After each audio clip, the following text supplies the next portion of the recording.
ಎಲ್ಲರಿಗೂ ನಮಸ್ಕಾರ. ನಾನು ನಿಮ್ಮ ಪ್ರೀತಿಯ ಡ್ರಾಮಾ ಜೂನಿಯರ್ ಸೀಸನ್ 5ನ ಕಂಟೆಸ್ಟೆಂಟ್ ವಿಷ್ಣು ಮಾತಾಡ್ತಾ ಇದ್ದೀನಿ. ನಿಮಗೆಲ್ಲ ಗೊತ್ತೇ ಇದೆ, ಇದು ಸಮ್ಮರ್ ಸೀಸನ್ ಅಂತ. ಸಮ್ಮರ್ ಸೀಸನಲ್ಲಿ ಸಮ್ಮರ್ ಕ್ಯಾಂಪ್ ಸೇರ್ಕೊಳ್ಬೇಕಂತ ಮಕ್ಕಳುಗಳಿಗೆ ತುಂಬ ಆಸೆ ಇರುತ್ತೆ.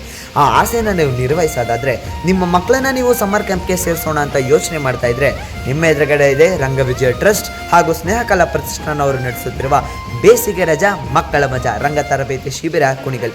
ಈ ಒಂದು ಶಿಬಿರದಲ್ಲಿ ಬರೀ ಆ್ಯಕ್ಟಿಂಗ್ ಮಾತ್ರ ಅಲ್ಲದೆ mobile photography, stage fear, makeup, ಜಾನಪದ ಗೀತೆಗಳು, ಜಾನಪದ ನೃತ್ಯಗಳು ಮುಂತಾದ ಹಲವಾರು ಚಟುವಟಿಕೆಗಳನ್ನ ನಡೆಸುತ್ತಿದ್ದಾರೆ. ಇದು ಏಪ್ರಿಲ್ 8ನೇ ತಾರೀಕಿಂದ ಏಪ್ರಿಲ್ 26ನೇ ತಾರೀಕಿನವರೆಗೂ ಬೆಳಗ್ಗೆ 10 ಗಂಟೆಯಿಂದ ಸಂಜೆ 4 ಗಂಟೆವರೆಗೂ ನಡೆಸುತ್ತಿದ್ದಾರೆ. ಈ ಒಂದು ಶಿಬಿರದಲ್ಲಿ ಏಜ್ ಲಿಮಿಟ್ ಬಂದ್ಬಿಟ್ಟು 8ನೇ ವಯಸ್ಸಿನಿಂದ 16ನೇ ವಯಸ್ಸಿನ ಮಕ್ಕಳವರೆಗೂ ಭಾಗವಹಿಸಬಹುದು. ನೀವು ನಂತರನೇ ರಿಯಾಲಿಟಿ ಶೋಸ್, ಮೂವಿ, ಸೀರಿಯಲ್ಸ್ ಯಾವುದರಲ್ಲಾದರೂ ಭಾಗವಹಿಸಬೇಕು ಅನ್ನೋ ಆಸೆಗಳಿದ್ರೆ ಕೂಡಲೇ ಈ ಒಂದು ಬೇಸಿಗೆ ಶಿಬಿರನ ಭಾಗವಹಿಸಿ. ಧನ್ಯವಾದ.